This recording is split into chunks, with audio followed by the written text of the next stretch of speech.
real quick, I want to take about 5 or 10 minutes and talk about the home buying process. So pre-approved versus pre-qualified. This is incredibly important. Many people these days are submitting offers that have not even been underwritten or processed, and so they fall through. They fall, a week into the transaction, they get declined, right? And then they have to back out of the entire transaction. You want a pre-approval. You want a pre-underwritten pre-approval, which means an underwriter has reviewed it and provided and given in their stamp of approval, right, with regards to the final numbers. Okay, it's very important. Now, once you're pre-approved, okay, you need to find a fantastic realtor. Okay. Ta-da!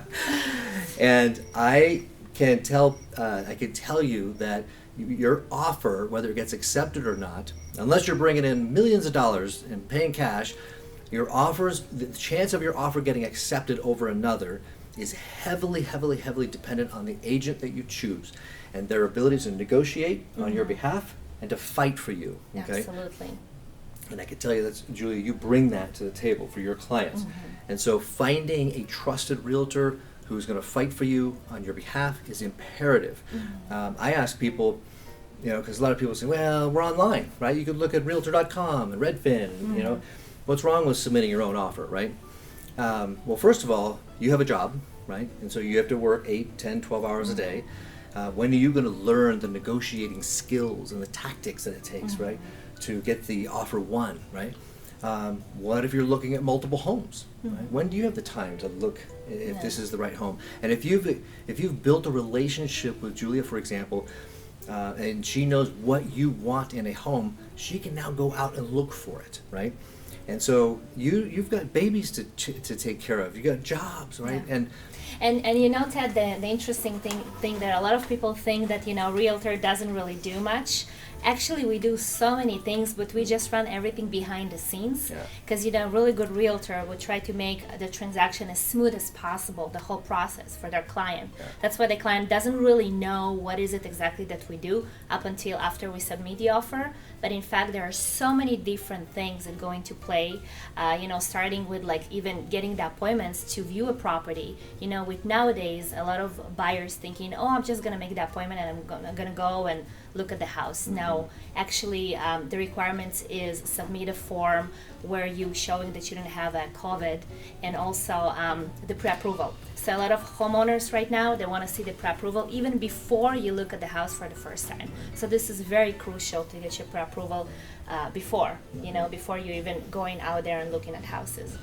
And then once there is a place that you really like, there are so many different things that we call the agent and the owner, and we negotiate terms, and we're trying to get an idea of what is it exactly that the seller is looking for.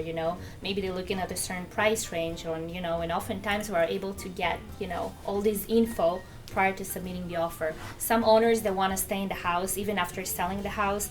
They might need a rent back. So this is a lot of little things that really important when writing down the offer, including all of that. Yeah, exactly. All great points, and one that I want to kind of come full circle and help you understand: the closer relationship you have with your agent, the better success you're going to have in getting your offer accepted. And communication is everything. It's so important. Exactly. And that brings up a good point. A lot of people will be looking online, Realtor.com, Redfin, all these great sites, right?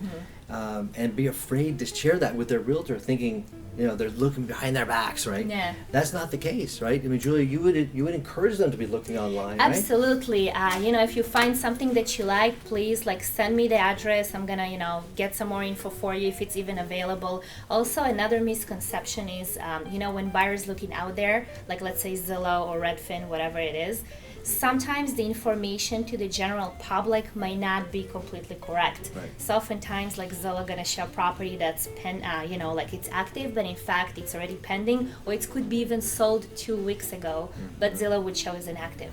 So you're gonna be very careful with that. That's why it's really important that you're working with a realtor. You send them the info. Hey, can you look some more info for me? What's going on with this property? Is it active? Can we go look at it? And then when we start to do our research. So exactly. Really important, Don't just trust everything you read on the internet, by the way. Right. Exactly. So that comprises pretty much the basics, if you will. There's a lot more below the surface of the water. But we hope we touched on some important things. If we've triggered some thoughts, some impetus for you to maybe kick the tires, dip your toe in the pond, please give us a call, either one of us. Absolutely, or you can leave like a comment down below. Yep. If you have any questions for Ted or for me in regards to the pre-approval or start looking for a house, we would gladly answer any question you might have. Exactly. And we're here to help you and make it easy and smooth for you. Yeah, exactly. So, All right, we wish you all the very best in your house hunt. Yeah. Thank you for watching, and stay back for the next one. There you go.